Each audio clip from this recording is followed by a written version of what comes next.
everybody, welcome back to Cindy's Crochet Corner. I'm Cindy and today I'm going to teach you how to do the single crochet stitch. The last tutorial I explained how to properly hold the hook and the yarn and how to make a chain stitch, which is the foundation row for almost any crochet project. Today I'm going to teach you the single crochet stitch, and then at the end of the tutorial we'll be making a bow. If you want to make the bow, you can just practice the single crochet stitch, or if you want to make the bow at the end of this video, you will need, the supplies you'll need is a crochet hook, some crochet yarn, and a yarn needle, which is just it looks like a regular sewing needle, but it has a blunt end on it, and a pair of scissors. The first thing I wanted to explain is that different types of yarn will give you a different size bow and a different look. For instance, this bow was made using cotton yarn, a thinner cotton yarn than this bow. This bow actually is made from acrylic yarn using a larger size hook. This is made with cotton using a smaller size hook, but it's the exact same amount of stitches. So you can see it depends on the type of yarn you use and the size of hook you use as to what size and type of bow you're going to get. So you can experiment with that, and as you can take it as far as this bow, you can see the difference is using crochet thread and a steel crochet hook, a very small steel crochet hook, and that makes a very tiny bow. So it depends on what you're going for, what you want the bow to be used for, and how large or small you want it as to what size yarn you choose and what size hook. And you can experiment with all of those hooks and yarn sizes. So let's get started. The first thing we're going to do is start with our chain stitch, like I said, that I taught in a previous tutorial. Let me move my stuff out of the way here. So we're just going to go ahead and chain 10. 1, 2, 3, 4, 5, 6, 7, 8, 9, 10. Now that we have 10 chains on our hook, we're going to start our single crochet stitch. And the single crochet stitch is generally started in the second chain from the hook. So I'm going to bring this a little closer so you can see. The loop that your hook is on is considered the first chain. So we're not going to do anything in that loop. You're going to go to the second chain stitch, and you're going to insert your hook just in the top loop of that chain stitch, and then you're going to yarn over, pull through that loop on the chain stitch, and then you're going to yarn over again and pull through both loops on your hook, and that's a single crochet. Let's look at it again. Yarn over, bring it through, yarn over, pull through both stitches. That's 2 stitches, and you need to count your stitches, because if you don't count, a lot of times when people do single crochet stitches, or if you're crocheting in a row like this, you'll notice that the stitches will start to kind of go at an angle instead of straight up and down. And that's generally because you missed that first stitch, or you skipped a stitch at the end of the row.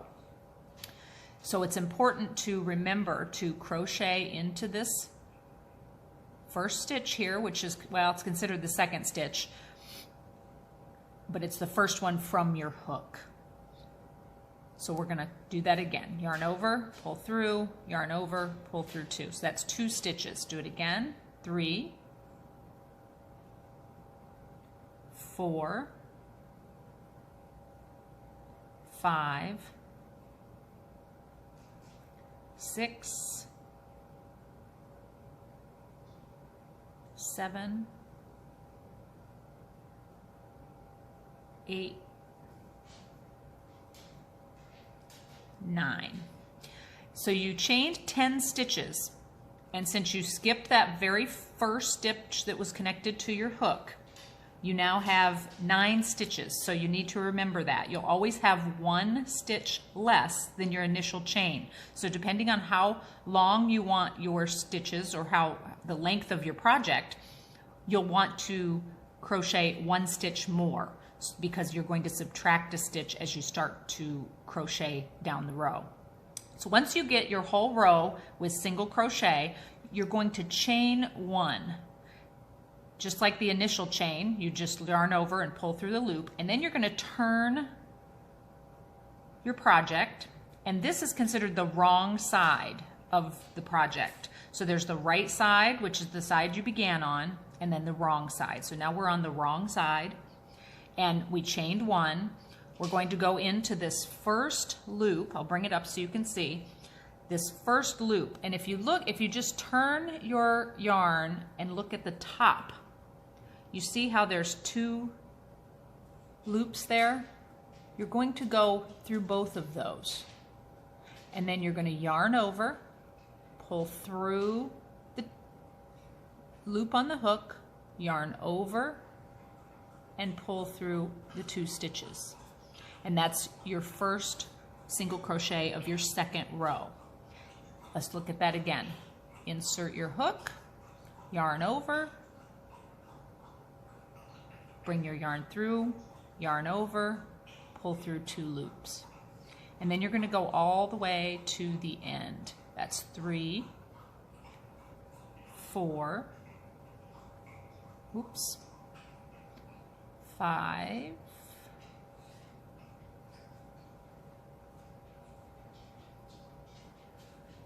6, 7, 8, 9.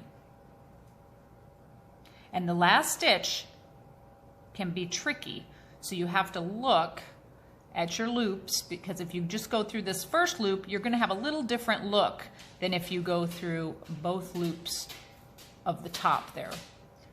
And then you'll pull that through, and it might be a little tight depending on how tight or loose that you crochet, and then pull through both loops. Then you're going to chain 1 again, and you're going to turn your project again.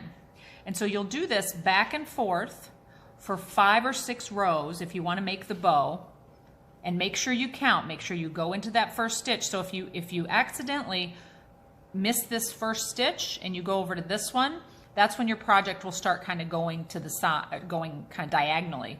So if you get to the end, and this is why it's important to count, if you're counting your stitches and you get to the end and you only have 8, that means you skipped this first stitch here. People either skip the first stitch, or before they turn, they skip that last stitch, because sometimes that last stitch is hard to see. So keep that in mind. Always count. If for some reason you are missing a stitch and you're only getting 8 stitches instead of 9, then just take the whole row out. Just pull it out and start over. And that's called ripping out, or frogging. It can be termed frogging. So you just frog it out and then start over. That way you'll have the correct amount of stitches. If you don't, then you're going to have a project that's going all different ways. So try to keep your stitch count. If you have to, write it down. There's also stitch counters, and I'll show you those in another tutorial when I'm talking about tools of the trade. But for now, just keep in mind you need to count your stitches. So go ahead and go back and forth. I want you to make 5 rows of 10 single crochets, and then I will show you, I've got one already started here. I will show you how to complete the bow. So I've got 5 rows, and if you need to, you can pause the video until you get 5 rows. I've got 5 rows of single crochet, and now just to kind of even up all the edges, because the edges look a little rough, you're going to go ahead and single crochet a second single crochet in that same stitch that's on your hook, and then you're going to turn your project this way. Then this is a little trickier along the side. When you go down the side of your project, there are really no, stitches that are similar to the single crochets that we did here. So you just have to find the holes and make sure you have the same number of holes on each end so that your project is the same size on each end. So that's 1, and then I'm going to go here 2,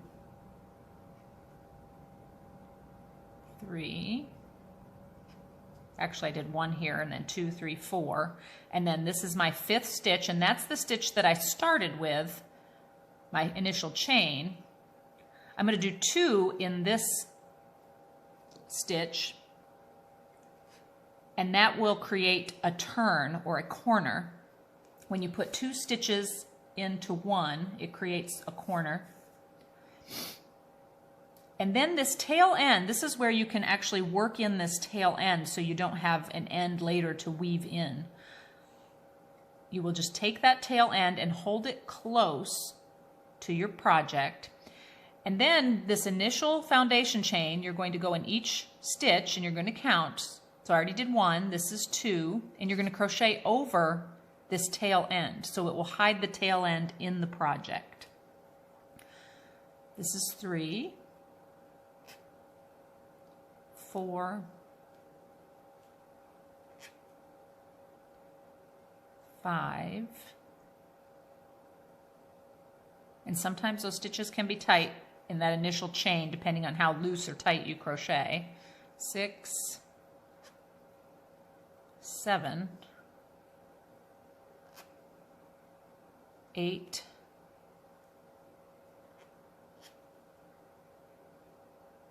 and here's my 9th, and it's a little more snug here. And I'm going to put 2 crochets in that last stitch because I'm making a turn. And then, let me fix my yarn here. Then you're going to cut your yarn, your tail end of your yarn, because you've already crocheted that and hidden that in the project. So we're going to cut that off. And now you're going to crochet up the other side. So I already had 1 in the initial, 2, 3, 4, 5, and I'm going to put 1 more. And at the end, you don't have to put 1 more, but I usually do put 1 more in that end. And then what I'm going to show you is then you slip stitch to your beginning chain or your beginning stitch here. And a slip stitch, all a slip stitch is, and this is, I crocheted this a little tight here, so a slip stitch is where you just go through the stitch, you yarn over, and pull through both stitches on your hook. And that now you've created a little rectangle. So we're going to cut our yarn, and then you're just going to pull it through and tighten it down. And so now you have this rectangle, and we need to hide this tail end into the project, and this is where your yarn needle comes in handy. I'm going to put that on the yarn needle, and then you're going to turn your project to the wrong side. And then you will find the stitches here. Anywhere you can find a stitch to just weave this yarn needle through. And you can weave through, I usually weave through 6 or 8 stitches just to secure it, to make sure it won't come out later. And depending on how tight you pull here will decide what your corner is going to look like.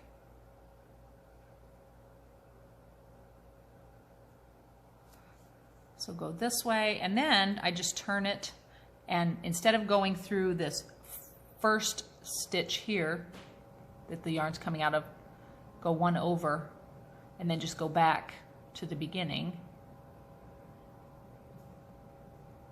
and then pull it through. And then that is secure and it won't go anywhere. So then you just cut that tail end close to your project. Then you're going to take another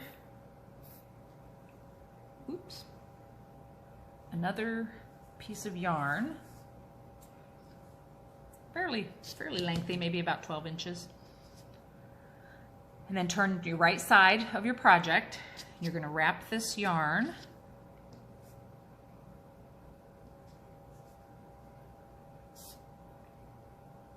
Place it over the project like this. Make sure your tails are fairly even. And then you're just going to wrap this tightly around. 1, 2, 3, 4, 5, 6, 7. I usually like going 7 times around. You can go around as many times as you want. And then come to the back of your project and tie the 2 ends together to secure. I usually tie a double knot. You can tie a triple knot if you think the double knot might come out.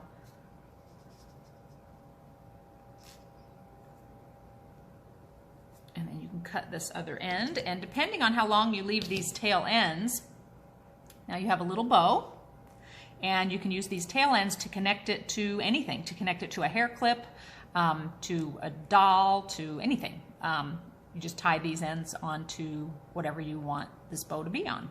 You can also use this as an applique. If you're making an afghan or if you're making something, you can put a bow as an applique. You can also change the color of the center yarn, so you have a 2-color bow. And that is how you single crochet, and that's your first project. If you haven't made one, you've just made your first project, so congratulations. I will be doing other tutorials on the other stitches. So this was single crochet. My last one was about the chain stitch. My next one is going to be about my favorite stitch, the half double crochet. From there we'll go to the double crochet and to the triple crochet. And those will be my future videos. So if you like this video, please hit the like button and subscribe. I will put links in the description box below this video to my website and my Instagram and Facebook page if you want to check that out. And I look forward to seeing you again. Happy crocheting. Thanks for watching. Have a great day.